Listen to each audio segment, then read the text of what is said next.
Warahmatullahi wabarakatuh. Perkenalkan, nama saya Magia Upa dari kelas Pendidikan Biologi A angkatan 2017. Saya ber-PPL di SMP 2 Campalagian dan saya mengajar kelas 8 dengan materi zat aditif dan zat adiktif.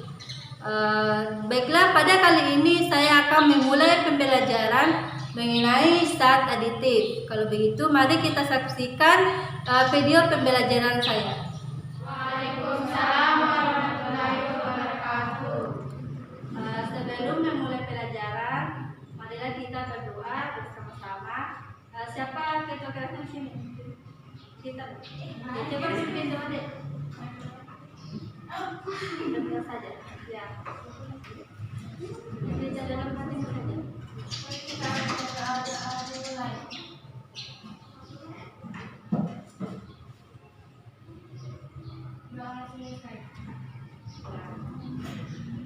Sebelum kita memulai pelajaran, kakak dulu ya.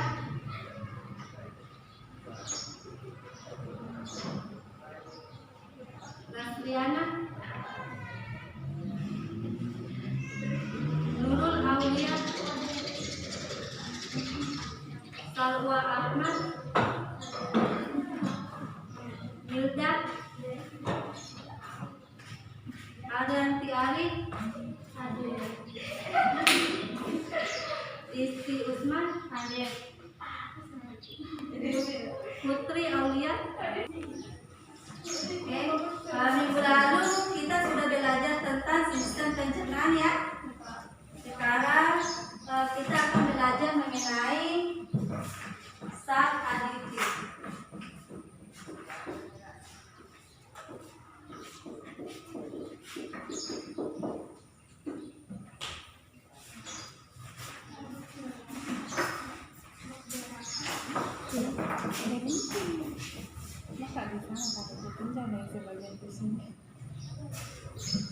Adapun hal-hal yang akan kita pelajari pada materi zat aditif itu, yang pertama kita harus mengetahui apa itu ciri-ciri zat aditif.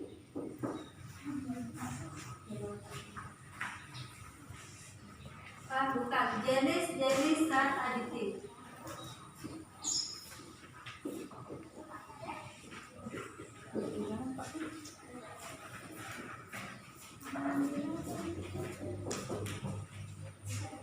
Kemudian kita harus mengetahui apa saja contoh dari zat aditif.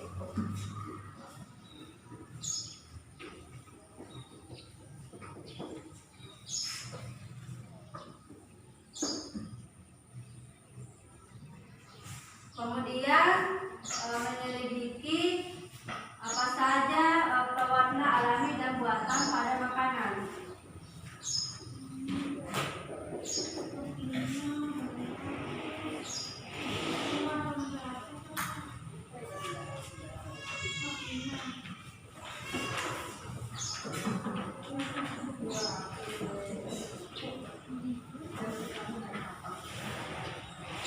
Kemudian yang keempat, kita mampu membuat tabel tulis ilmiah mengenai dampak dari penggunaan zat aditif.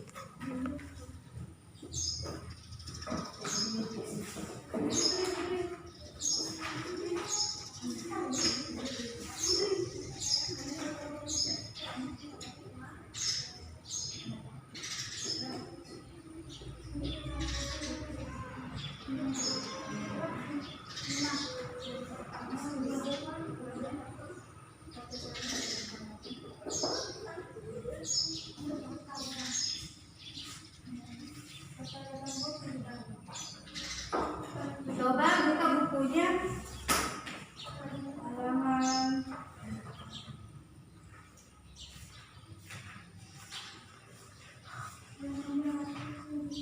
halaman bukunya halaman 211.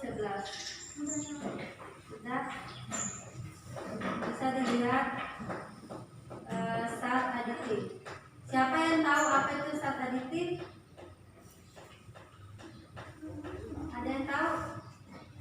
Ya, merupakan bahan yang ditambahkan dengan sengaja ke dalam minuman atau makanan dengan jumlah kecil saat pembuatan. Ya, betul ya. Zat aditif adalah bahan yang ditambahkan dengan sengaja pada makanan. Tujuannya untuk memberi rasa, keterampilan, dan tekstur atau aroma pada makanan. Kemudian zat aditif itu dibagi lagi menjadi dua. Ada zat aditif alami dan zat aditif buatan.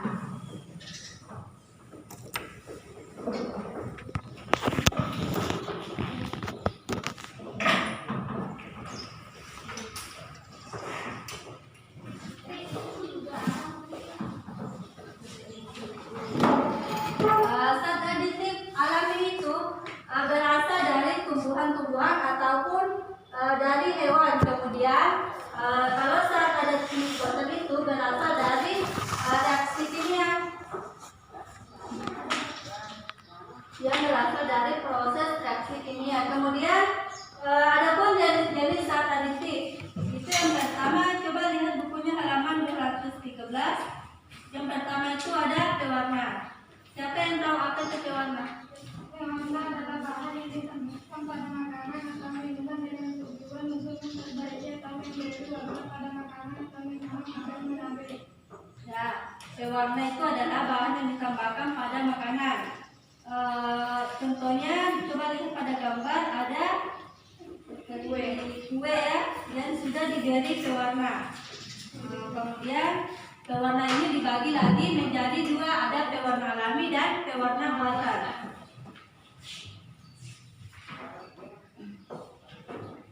Pewarna alami itu berasal dari Alam.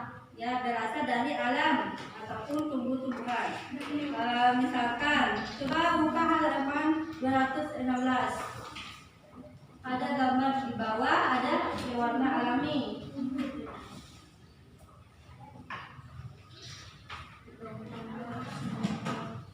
Di situ yang pertama itu ada daun pandan. Ini memberi warna pada makanan yang berwarna hijau.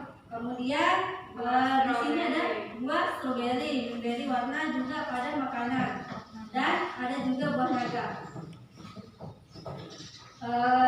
Pewarna alami ini baik untuk kesehatan dan jika dikonsumsi tidak memiliki efek samping. Berbeda dengan pewarna buatan, jika dikonsumsi secara berlebihan itu dapat menyebabkan kanker, merusak kesehatan ya. Kemudian ini ada jenis-jenis pewarna alami. Coba lihat bukunya. Warna ungu, bahannya itu dari buah murbe dan buah anggur. Kemudian warna kuning, bahannya itu dari kunyit. Dan seterusnya orange, hijau, coklat, merah berasal dari bahan alam. Kemudian pewarna buatan. Siapa yang tahu apa itu pewarna buatan? Pewarna buatan diperoleh melalui proses reaksi sintesis yang menggunakan Pewarna buatan itu berbeda dengan pewarna alami. Kalau pewarna alami itu berasal dari alam, tetapi pewarna buatan itu berasal dari zat-zat kimia.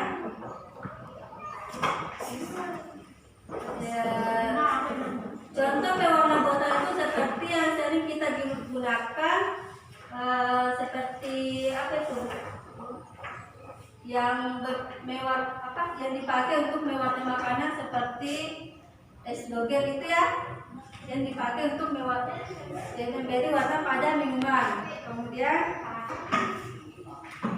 bisa dilihat juga di situ pada tabel jenis-jenis pewarna buatan yang dapat digunakan dalam makanan. Seperti warna biru, nama bahan kimianya itu brilliant blue. Kemudian warna kuning berasal dari tartine dan seterusnya.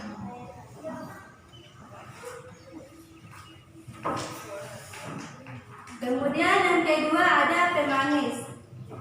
Siapa yang tahu apa itu pemanis?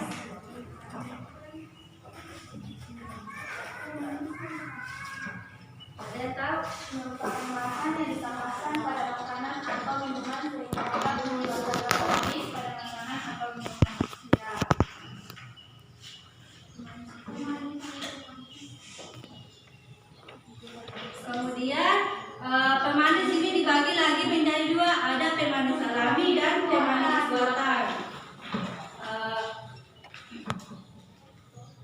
Pemanis alami ini digunakan untuk membuat rasa manis pada makanan, misalnya gula pasir, gula merah, dan gula aren. Itu di situ ada gambar pemanis alami, yaitu seperti gula pasir dan gula kelapa. Kemudian pemanis buatan.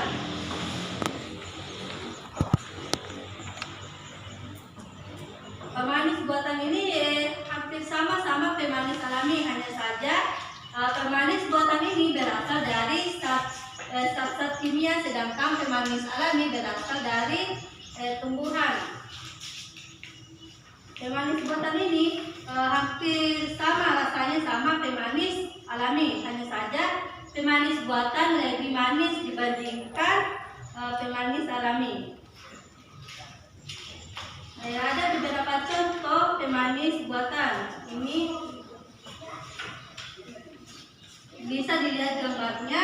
Ini ada gula pasir atau sukrosa. Ini adalah pemanis buatan, sama dengan gula pasir biasa, hanya saja ini mengandung zat kimia.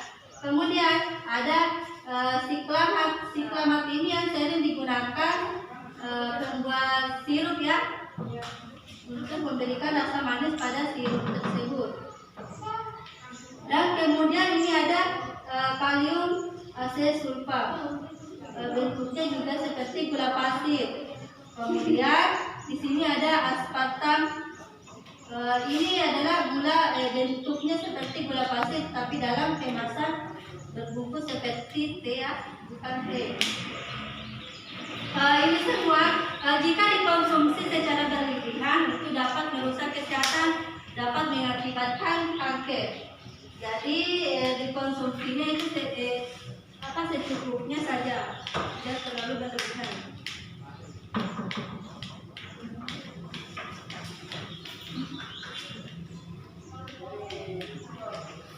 Kemudian yang ketiga ada pengawet. Coba siapa yang tahu apa itu pengawet? Pengawet adalah aditip yang ditambahkan pada makanan atau minuman yang berfungsi untuk menambah kelezatan makanan atau minuman.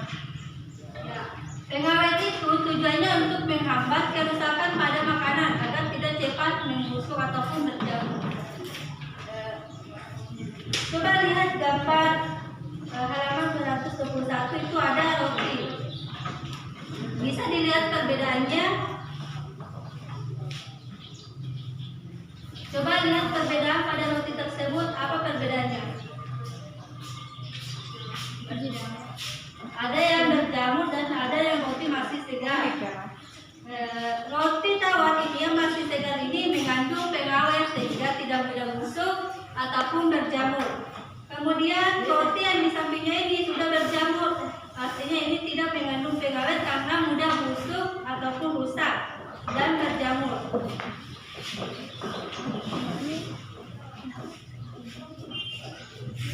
Kemudian yang keempat ada penyedap. Siapa yang tahu apa itu penyedap? Ada yang tahu?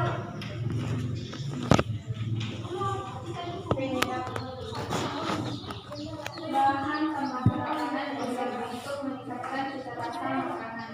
Ya, bahan yang ditambahkan pada makanan untuk meningkatkan cita rasa pada makanan. Kemudian penyedap itu ada dibagi lagi menjadi dua, ada penyedap alami dan ada penyedap buatan. Penyedap alaminya itu seperti yang kita lihat sering kita lihat yang ada di dapur. Itu seperti merica, garam, kunyit, cabai. Ya, yang sering kalian gunakan untuk memasak di dapur. Malahan sering digunakan setiap hari ya. Kemudian penyedap buatan. Penyedap buatan itu yang dijual-jual di penjual warung. Itu seperti contohnya sajiku, itu adalah penyedap buatan. Seperti masako, itu adalah penyedap buatan. Coba lihat gambar di samping, itu ada kuah bakso. Ini memakai penyedap alami atau penyedap buatan. Ya.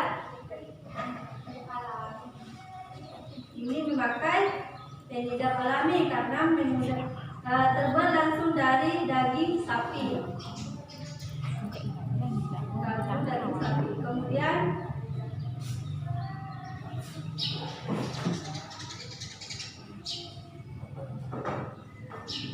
penyedap buatan itu yang umum digunakan pada makanan itu seperti pepsin yang mengandung senyawa monosodium glutamate. Kemudian zat aditif yang kelima itu pemberi aroma. Ada yang tahu apa itu pemberi aroma? Pemberi aroma adalah zat yang memberikan aroma tertentu pada makanan atau minuman. Kemudian pemberi aroma itu berasal dari bahan alami. Contohnya itu adalah dari buah-buahan. Ada buah nanas, buah anggur, dan vanili. Ini lagi biar. Ya, coba buka lagi bukunya. Di situ ada gambar kue pie dengan aroma buah putih. Ada yang pernah makan kue ini?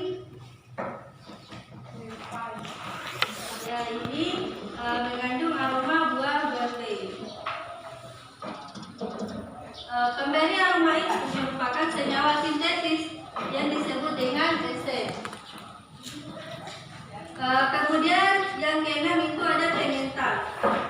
Pengental adalah bahan-bahan yang digunakan untuk Menstabilkan, menyegarkan, atau mengekalkan makanan. yang dicampurkan dengan air sehingga membentuk gumpalan Ya. Di sini bisa dilihat contohnya itu tepung pati, kecapnya dengan pengental larutan pati. Contohnya juga sering kita buat kue itu seperti agar-agar itu menggunakan bahan pengental sehingga jika sudah sehingga dapat mengental, tidak mencair.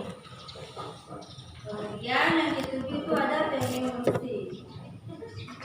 Ya, apa itu pengemulsi? Ini adalah bahan tambahan yang dapat mempertahankan penyebaran pepsin lemak dalam air dan sebaliknya. Ya, pengemulsi itu sama dengan itu seperti penyatuan ya. Penyatuan sehingga menghasilkan sehingga bisa bersatu, misalkan lemak dan air dapat bersatu karena adanya pengemulsi. Contoh bisa dilihat contohnya pada gambar itu ada mayones dan mentega. Air dan lemak yang ada pada mayones ini bisa bersatu karena adanya pengemulsi.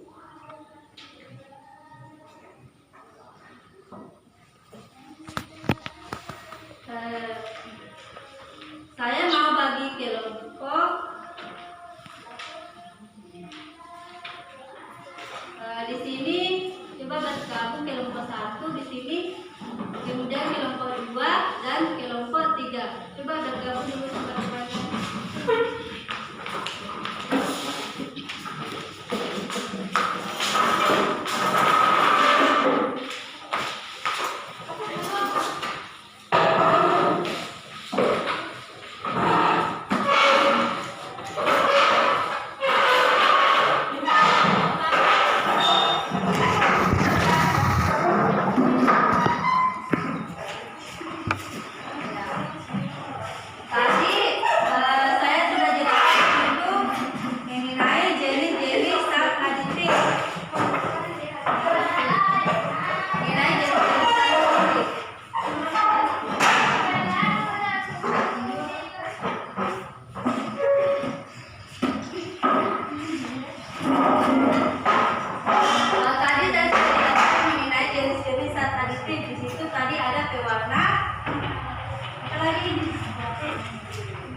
Pemanis dan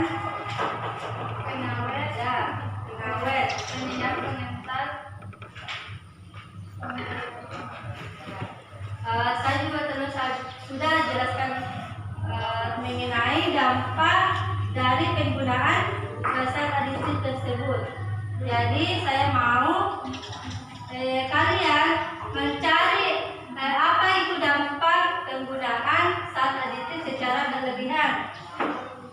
sini kelompok 1 coba diskusikan sama teman kalian mengenai dampak negatif dari penggunaan pewarna secara berlebihan.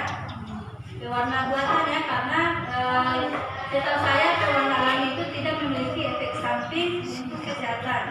Jadi kelompok 1 coba diskusikan dengan teman kalian mengenai dampak penggunaan pewarna buatan pada kesehatan. Kemudian kelompok 2 pemanis buatan. Kelompok 3 Sengkang apa?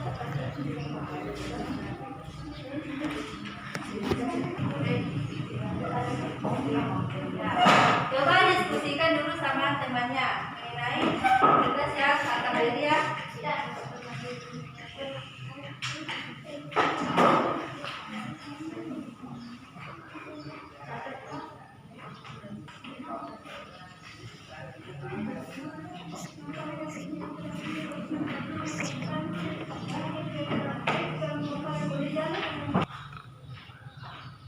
Bagaimana, sudah selesai? Sudah. Ini biasanya. Ya. Kalau begitu saya mau mendengar hasil dari diskusi kalian. Kelompok 1 coba paparkan diskusi kalian. Satu orang saja yang berdiri.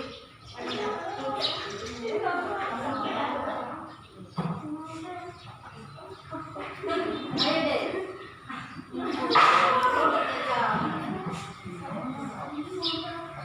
Coba kelompok 2 dulu. Baik, saya akan menyampaikan diskusi dari kelompok saya. Dampak negatif dari pemanis buatan yaitu meningkatkan risiko serangan jantung, meningkatkan risiko kanker pankreas, melemahkan otot, menyebabkan kerusakan gigi. Sekian dari diskusi kelompok saya. Ya, dulu tepuk tangan dulu untuk itu tadi adalah dampak negatif dari pemanis buatan yang jika digunakan secara berlebihan. Kemudian sama lagi kelompok 3 juga.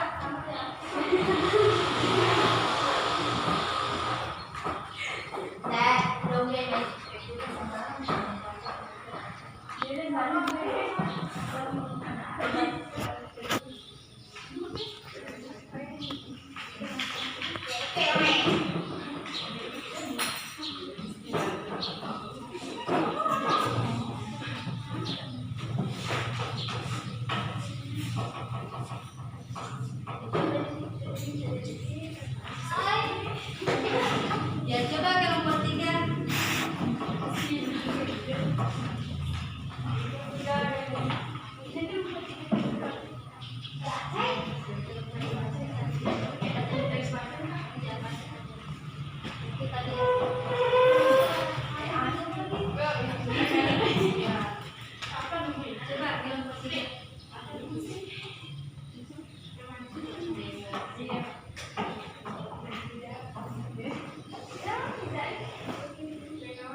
jumlah kecil saat pembuatan.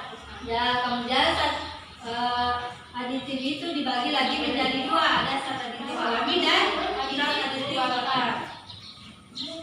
Kemudian coba sebutkan tadi apa saja jenis-jenis dari zat aditif. Yang pertama itu ada pewarna, kemudian yang kedua pemanis, kemudian yang ketiga ada pengawet, Pemberi aroma, ya, dan juga penyedap, pengental dan pengemulsi. Ya, sudah mengerti ya mengenai materi zat aditif. Kemudian saya mau kasih tugas. Tugasnya yaitu coba kalian buat karya tulis ilmiah seperti poster ya, poster mengenai, coba kalian buat poster mengenai dampak penggunaan zat adiktif. Mengerti? Bagaimana cara membuat poster mengenai dampak penggunaan zat adiktif? Kemudian tugasnya ini dikumpul minggu depan ya. ya Kak.